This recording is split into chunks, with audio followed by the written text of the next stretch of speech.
రాజు గారు ఏంటంటే మీరు మీ ఫ్యామిలీ అందరూ కలిసి ఒక రోజు అయితే సముద్రంలో వాట కోసం వెళ్ళారు. సో అక్కడ ఒక ఇన్సిడెంట్ కూడా జరిగింది, మొత్తం ఫ్యామిలీ అంతా ఉన్నారు, ఇది మేము విన్నాము. ఒక్కవేళ గనక అక్కడ ఏదైనా వేరే సిచ్యువేషన్ జరుగుంటే లైఫ్ ఏమయ్యేది? అంటే మనకి ఇప్పుడు డ్రైవింగ్ అనుకో మేడం, జాగ్రత్తగా వెళ్తే ప్రాణం ఉంటుంది. దేంట్లో అయినా సరే మనం జాగ్రత్తగా ఉంటే మనం సేఫ్ ఉంటాం.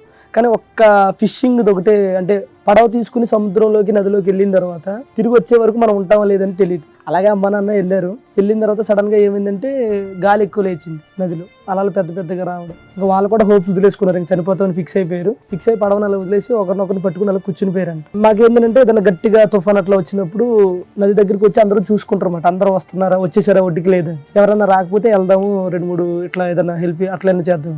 సో కట్ చేస్తే ఏంటంటే మా పడవ ఒక్కటే రాలి ఆ రోజు. నేను మా అన్నయ్య మధ్య చిన్నపిల్లలు అలా చూస్తున్నాం. కట్ చేస్తే తుఫాను గట్టిగా ఒక 20 minutes 15 minutes బీభత్సమైన గాలులు, అసలు మామూలు గాలులు కాదు. ఇంకా అందరూ అనుకున్నారు చనిపోయి ఉంటారేమో అనుకున్నారు. సో దేవుడి దేవాళ్ళు ఎక్కడో అమ్మ నాన్న పడవ ఇక్కడ నుంచి 1 kilometer 2 kilometers కొట్టుకుపోయి ఆ ఒడ్డులాగి అక్కడ ఉన్నారు. అలాగే పడవ అలా వస్తున్నప్పుడు చూసి ఇంకా ఆ ఆనందానికి అసలు మాటలు లేవు, అసలు అంత సిచ్యువేషన్స్ ఉంటాయి. ఇంకోటి ఏంటంటే మేడం, అబ్బాయిలు ఒకలే వెళ్ళరు, పెళ్ళి అయితే భర్త భార్య ఇద్దరు కలిసి వెళ్తారు.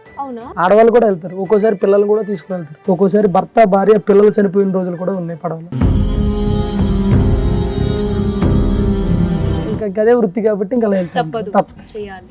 సో బట్ తమ్ముడు అయితే వాళ్ళ అమ్మ నాన్న చాలా ప్రేమిస్తాడు. వాళ్ళు కష్టపడకూడదని తమ్ముడు కొన్ని ఇష్టం లేకపోయినా ఇక్కడ కొంచెం గట్టనయ్యి ఇచ్చేస్తుంటాడు. తల్లిదండ్రులు ఎలా చూసుకోవాలో కొంతమంది చూస్తే తెలుసుకోవచ్చు మనం, దాంట్లో తమ్ముడు కూడా ఒకడు. వాళ్ళ నాన్నకి అది మొత్తం ఆపిచ్చాడు, ఇంట్లోనే పెడుతున్నాడు. వాళ్ళ అమ్మకి చాలా ఆపరేషన్ చేయించాడు దగ్గరుండి. ఫ్యామిలీ అంటే చాలా చాలా ఇష్టం. వీడికి ఈయన్ని చూసిన తర్వాత నాకు అనిపించింది, ఫ్యామిలీని ఇంత ప్రేమిస్తారా, ఇంత ఇష్టపడతారని. వీళ్ళ అన్న పెళ్లి చేశాడు వీడే, 40-50 లక్షలు ఖర్చు పెట్టాడు, చాలా గ్రాండ్గా చేశాడు.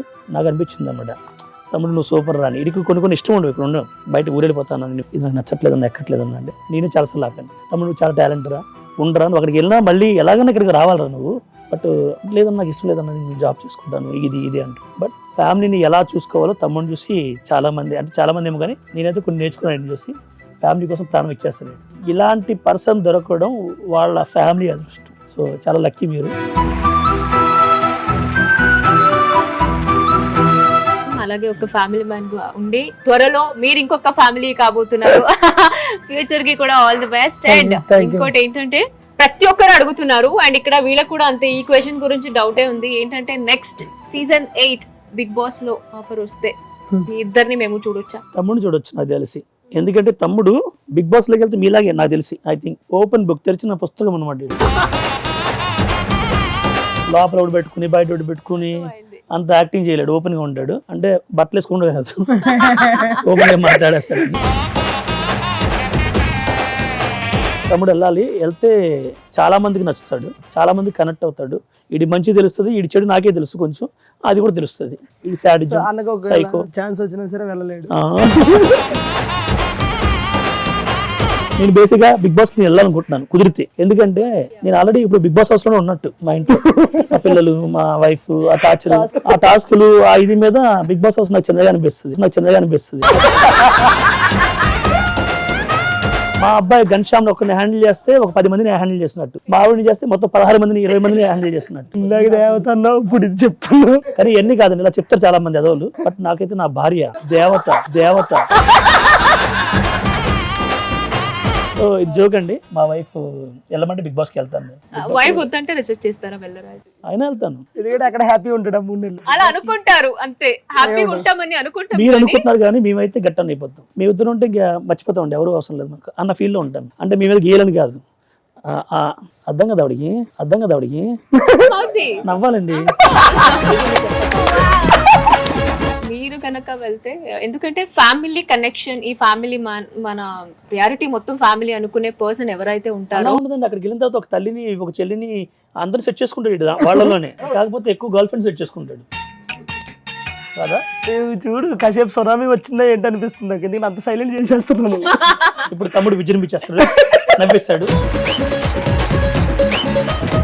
మేడం. ప్రతిసారి శ్రీదేవి డ్రామా కంపెనీలో మీరు చేసే ప్రతి స్కిట్ లో ఇంద్రజ గారిని ఇన్వాల్వ్ చేస్తారు. ఎందుకు అంటే ఇన్వాల్వ్ చేస్తే మీ స్కిట్ బాగా వస్తుందన్నా, లేకపోతే మేడం ఉంటే బాగుంటుందని చేస్తారా? అలా వెళ్ళే కానీ బేసిక్గా అమ్మ అంటే ప్రేమ, మాయమ్మ అంటే సో అలా లేదు మేడం. స్కిట్ చేసినప్పుడు మ్యాథ్స్ అంటే నేను ఏం చేసినా సరే ఖచ్చితంగా ఇన్వాల్వ్ చేస్తాను. మ్యాథ్స్ ఇన్వాల్వ్ చేస్తారండి, సోషల్ సైన్స్ అయితే కొంచెం ఇన్వాల్వ్ చేయలేడు కానీ అంటే ప్రతి స్కిట్ లో నేను ఇన్వాల్వ్ చేస్తా. అంటే అది చూసే వాళ్ళకి అంటే ఇన్వాల్వ్ చేస్తే వీడికి ప్లస్ అవుతుంది అని అనుకుని చేస్తాడా, లేకపోతే వేరే విధంగా ప్లస్ అవుతుంది అని అనుకుంటారో నాకైతే తెలియదు, కానీ నేనైతే ఖచ్చితంగా ఇన్వాల్వ్ చేస్తా. ఎందుకు ఏంటనేది నాకు తెలియదు కానీ చేస్తా. సుమన్ టీవీలో మీ పర్సనల్ అండ్ బిజినెస్ ప్రమోషన్స్ కోసం కింది నెంబర్కి కాంటాక్ట్ చేయండి.